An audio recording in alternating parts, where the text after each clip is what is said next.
ಎಲ್ಲ ವೀಕ್ಷಕರಿಗೂ ನಮಸ್ಕಾರ. ತನ್ವಿ ಕ್ರಿಯೇಟರ್ ಚಾನಲ್ಗೆ ಎಲ್ಲರಿಗೂ ಸ್ವಾಗತ. ಎಲ್ಲರಿಗೂ ಇಂದಿನ ಗುರುಪೌರ್ಣಮಿಯ ದಿನದ ಶುಭಾಶಯಗಳು. ಇಲ್ಲಿ ನಾವು ಗುರು ರಾಘವೇಂದ್ರಾಯ ಸ್ವಾಮಿ ಮತ್ತು ಸಾಯಿಬಾಬಾನ ಸನ್ನಿಧಿಯಲ್ಲಿ ಗುರುಗಳ ಅಲಂಕಾರ ಯಾವ ರೀತಿ ನಡೆದಿತ್ತು ಎಂಬುದನ್ನು ನೀವು ನೋಡಿ ಕಣ್ತುಂಬಿಸಿಕೊಳ್ಳಿ.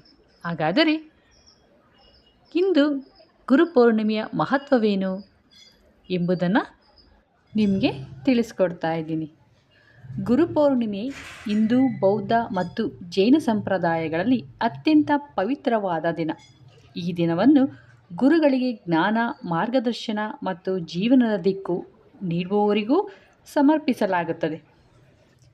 ಈ ದಿನವು ನಮಗೆ ಒಂದು ಮಹತ್ವದ ಸತ್ಯವನ್ನು ನೆನಪಿಸುತ್ತದೆ. ಜೀವನದಲ್ಲಿ ಸರಿಯಾದ ಗುರು ದೊರಕುವುದು ಅತ್ಯಂತ ದೊಡ್ಡವರ.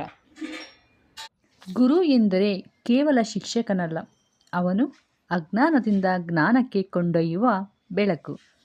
ಗುರು ಪೂರ್ಣಿಮೆಯನ್ನು ಏಕೆ ಆಚರಿಸಲಾಗುತ್ತದೆ ಅಂದರೆ ವ್ಯಾಸ ಪೂರ್ಣಿಮೆ ಎಂಬುದಾಗಿ ಇದನ್ನು ಕರೆಯಲಾಗುತ್ತದೆ.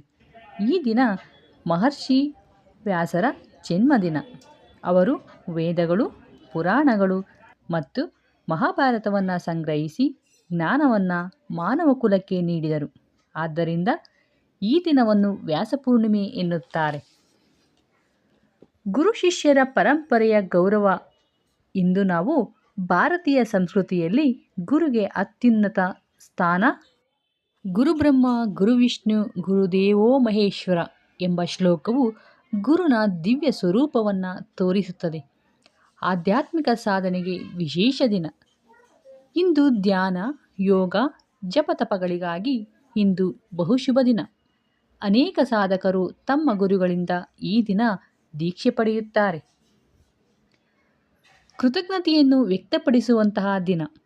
ನಮ್ಮ ಜೀವನದಲ್ಲಿ ಜ್ಞಾನ, ಪ್ರೇರಣೆ, ಮಾರ್ಗ ದರ್ಶನ ನೀಡಿದ ಎಲ್ಲರಿಗೂ ಕೃತಜ್ಞತೆ ಸಲ್ಲಿಸುವ ದಿನ.